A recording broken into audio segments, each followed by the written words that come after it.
umaga sa hapon.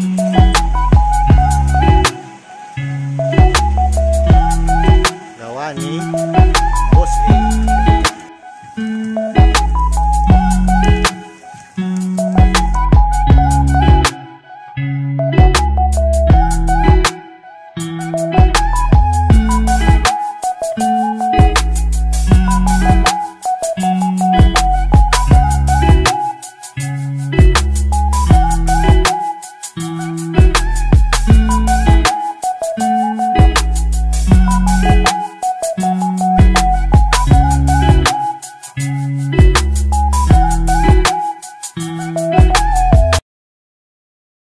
Mga batang 90s ba dito? Kamusta kayo? Kamusta tayo? Alam niyo, sa totoo lang tayo may pinakamasayang kabataan.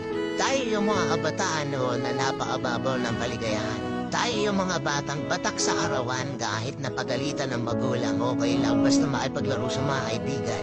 Di natin alam kung ano yung teknolohiya. Di natin alam kung ano yung cellphone.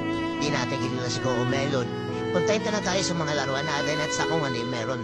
Tayo yung mga batang halos makompleto natin lahat ng laruan sa Jollibee at McDo.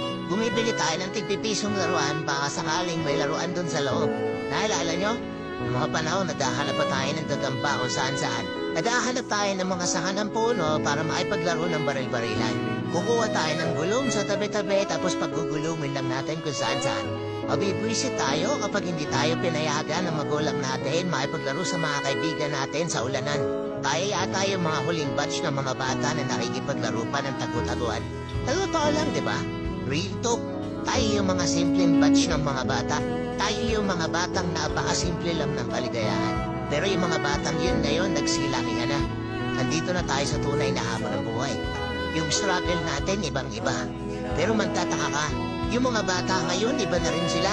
Yung mga bata ngayon, feeling nila mas magaling pa sila sa magulang nila. Yung mga bata ngayon, nagre-rebelde agad kapag hindi na pagbigyan yung mga simpleng gusto nila.